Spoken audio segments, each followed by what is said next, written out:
જાણવું છે તમારે કંઈક નવું જાણવું છે તો યોર્સ પોડકાસ્ટ ગુજરાતી ક્લિપ્સ લઈને આવ્યું છે તમારી માટે શોર્ટ્સ ક્લિપ. તો કોમેન્ટ અને સબસ્ક્રાઇબ કરવાનું નહીં ભૂલતા. ડાંગમાં તમે બહુ ફર્યા, કુદરતનો ખોળો કહેવાય ડાંગ. તો ત્યાંથી તમને શું પ્રાપ્તિ થઈ, તમને ત્યાંથી શું અનુભવ થયો?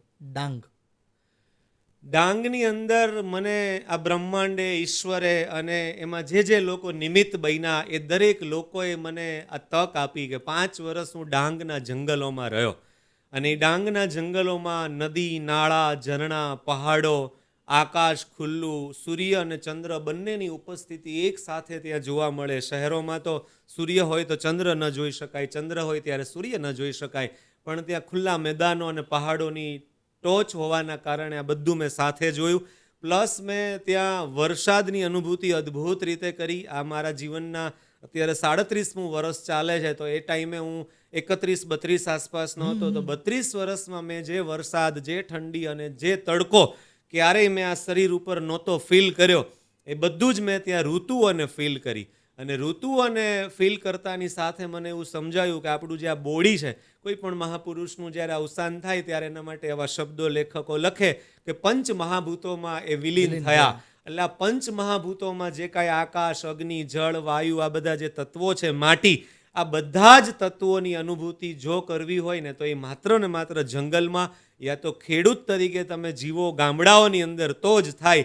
એટલે એવી રીતે એમ કહી શકાય કે આ 5 વર્ષ દરમિયાન મેં આ પંચ મહાભૂતોની અનુભૂતિ કરી અને એટલી બધી નજીકથી અનુભૂતિ કરી કે એ શબ્દોમાં વર્ણન કરવાની ચેષ્ટા કરવામાં હું માનતો નથી. મેં બહુ જ વ્યવસ્થિત રીતે એકદમ પ્રેક્ટિકલ નદીઓ સાથે, પહાડો સાથે, ઝરણાઓ સાથે, આકાશ સાથે, ઓક્સિજન સાથે મેં રાડો નાખીને વાતો કરી છે, મેં સંવાદો કર્યા છે. એટલે મેં અદ્ભુત અનુભૂતિ આ 5 વર્ષની અંદર જંગલમાં કરી છે. અને આ વાત નીકળી જ છે ત્યારે મારે ખાસ કહેવું છે કે આ સાંભળનાર વ્યક્તિઓને મારે ખાસ કહેવું છે કે આ અનુભૂતિ જો બાકી હોય હમણાં સુધી તો જરૂરથી આ અનુભૂતિની એક શરૂઆત કરવી જોઈએ.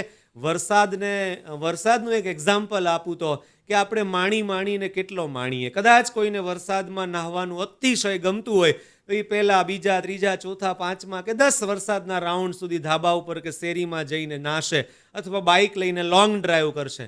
પણ હું તો 4 મહિના અને આવું 5 વર્ષ અને 10 12 કલાક સુધી હું વરસાદમાં નાહ્યો છું. ત્યારે મને સમજાયું કે એક્ઝેક્ટ વરસાદ કોને કહેવાય. આપણને તો કદાચ આ શહેરના લોકોને, આ અનુભૂતિથી વંચિત લોકોને ખબર જ નથી કે વરસાદ કોને કહેવાય. સાચા વરસાદની તો એક ખેડૂતને જ ખબર હોય, એક જંગલમાં કે એક પ્રકૃતિના સાનિધ્ય કે ખોળામાં રહેતા માણસને જ ખબર હોય. મહાનગરના માણસને વરસાદનો કોઈ ટેસ્ટ જ નથી, આવું હું માનું છું. આપણે આ બધી સગવડવાળી લાઈફમાં જીવીએ છીએ, તો ત્યાં કોઈ પણ વસ્તુને અગવડ પડે ખરા? ત્યાં અગવડ ન પડે ને તો પણ અગવડતા શોધવાનું મન થાય અને અગવડતામાં જ જીવવાનું મન થાય. ડાંગ એટલે આદિવાસી વિસ્તાર છે અને આદિવાસીઓ જ મૂળ ભારતીય છે, આવું આપણા પુસ્તકોમાં અને ગ્રંથોમાં લખ્યું છે. સાચા ભારતીય એ છે. આપણે બધા તો પ્રવાસ કરીને, વિચરણ કરીને અહીંયા સુધી પહોંચ્યા છીએ.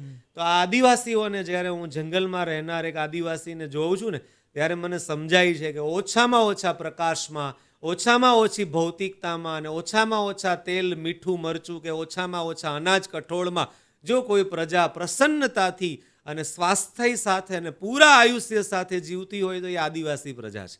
એટલે ત્યાં અગવડતા કંઈ જ ન શકાય. ત્યાં માપની સગવડતા છે અને જરૂર પૂરતી સગવડતા છે. અને એને કદાચ શહેરના લોકો અગવડતા કહેશે એવું બને, પણ ત્યાં અગવડતા જેવું કંઈ છે જ નહીં. ત્યાં બિલકુલ જરૂર પૂરતી સગવડતાઓ છે.